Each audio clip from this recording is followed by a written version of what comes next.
Hoje é segunda-feira, dia 14 de julho, um início de semana que nos convida a mergulhar em um tema poderoso na lição dos jovens, chamado para libertar. Essa parte da história do povo de Deus é tão rica e emocionante que, mesmo depois de séculos, continua nos inspirando e desafiando nossa fé. Imagine por um instante que você está lá, nos tempos bíblicos, nos pés de Moisés, em frente àquela sarça ardente que não se consome. Deus se manifesta de forma espetacular e antes que Moisés possa se aproximar mais, ele o alerta: não se aproxime mais. Êxodo 3:5. Sabe, Moisés estava tão perplexo quanto qualquer um de nós estaria.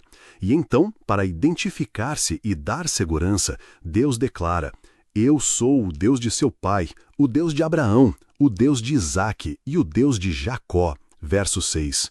Que impacto essas palavras devem ter tido sobre Moisés.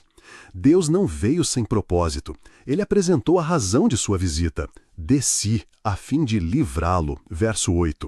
Repare que essa libertação não era uma ação momentânea, mas algo que estava nos planos divinos por séculos, desde a promessa feita a Abraão em Gênesis 15, 13 e 14.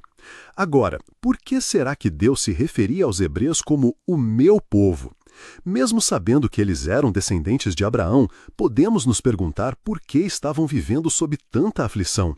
Por que libertação pareceu demorar tanto? E por que passavam por tanto sofrimento?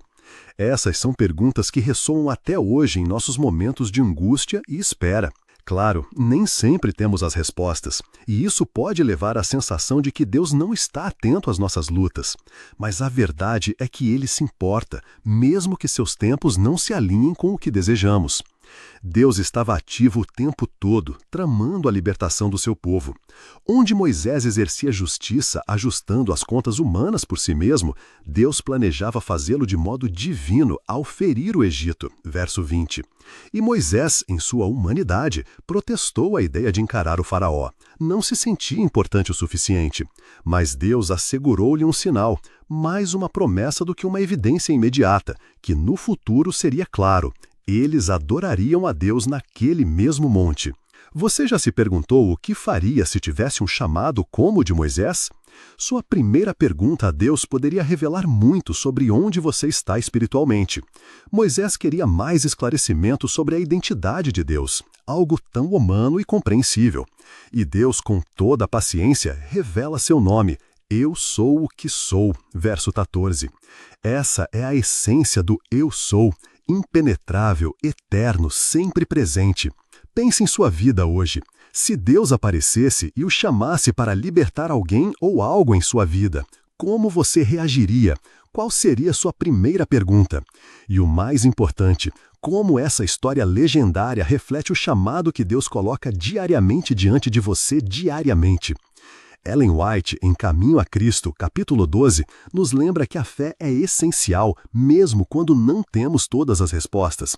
Muitas vezes é após passos de fé que conseguimos ver o caminho aplainado. É uma aventura espiritual, não é verdade? Confiar em um Deus que se revela de forma tão poderosa e, ao mesmo tempo, tão pessoal. Chegou a hora de assumir o papel neste chamado. Não é uma viagem sem desafios, mas é uma experiência que promete transformar vidas, inclusive a sua.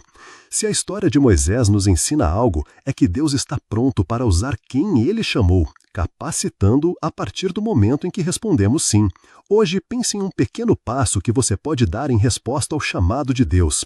Talvez seja orar sinceramente: Senhor, estou pronto para ouvir o que tem para mim. Mostra-me o que preciso fazer para ser um instrumento de libertação em suas mãos. E com esta oração, prepare-se, pois o caminho pode ser mais surpreendente e recompensador do que você imagina. Se este conteúdo tocou seu coração, compartilhe com alguém que precisa deste encorajamento hoje. E claro, inscreva-se no canal para continuarmos juntos essa jornada de aprendizado e vivência da lição. Amanhã tem mais para refletirmos e transformarmos nossa vida. Que Deus te abençoe e fortaleça o seu chamado. Até amanhã.